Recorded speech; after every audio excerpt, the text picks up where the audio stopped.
Okay. So, what's up mga kaibigan? It's me, Teacher Kevin PH, and we're back with another video. So, meron lang ako gustong i-share dito mga kaibigan. Very common to sa mga ASUS, no?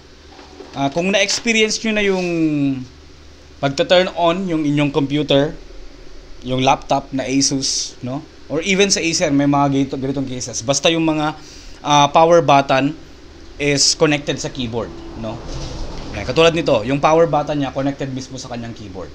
So, ang problema mga kaibigan, baka na-experience nyo na yung random shutdown or random or automatic restart, no?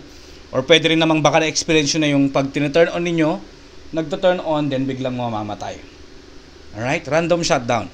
Nagta-turn on, how many minutes lang, mga ilang minuto lang din, mamamatay na. Then, kusa magre-restart. Meron ding ibang mga cases na as in, pag press yung power button, turning on yung light indicator, tapos bigla siyang mamamatay. No? Ito, sa na-experience natin, dinatouch ko na yung battery mga kaibigan para iwas short tayo. So, pakita ko lang sa inyo. Ayan. Ang problema nito.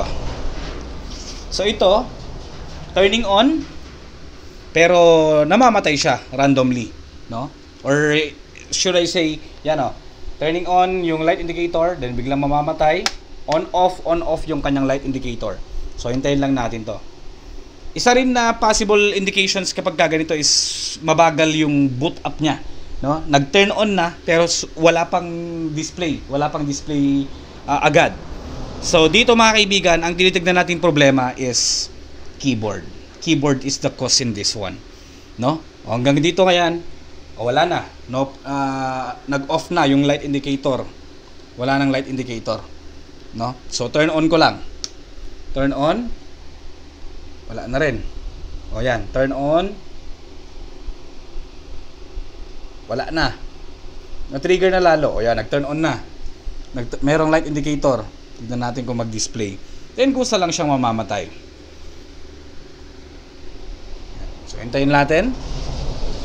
Yung triggered na ganito, katulad ng nasabi ko mga kaibigan, is turning on, then bigla na lang mamamatay agad. Ito kasi nagsimula na siya eh. Tapos nung nilagay ni client dito, yun, namatay na naman yung kanyang power light indicator. So turning on, then walang display. So main problem dito is the keyboard mga kaibigan. So para ma-test yan, ito mag-auto turn on naman siya mga kaibigan, no?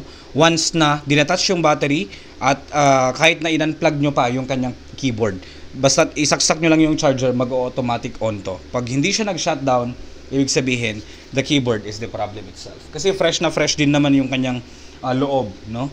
So bigyan natin, wala na, not turning on na, turns on and off. Yeah. Na-orderan ko na rin to ng keyboard. Kararating lang din ng kanyang battery. Yan, so dinatouch ko lang muna yung kanyang battery, mga kaibigan. And then, detouch natin yung kanyang keyboard. Ito yung cause.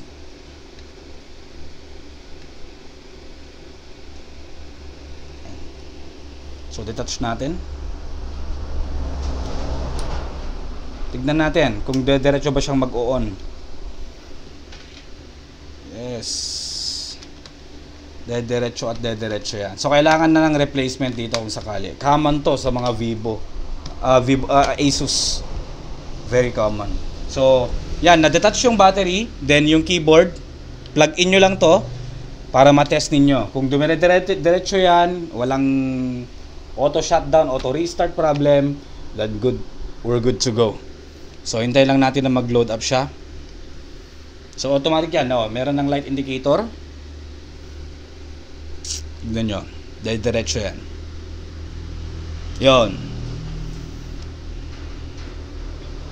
So, dito, ang problema, very common.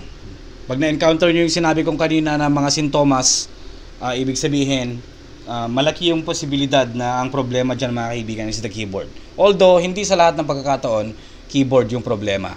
Pero mostly, no, as per experience na rin natin yan. So, goods na to, no? Okay na siya. Na-check na natin kung ano yung problema.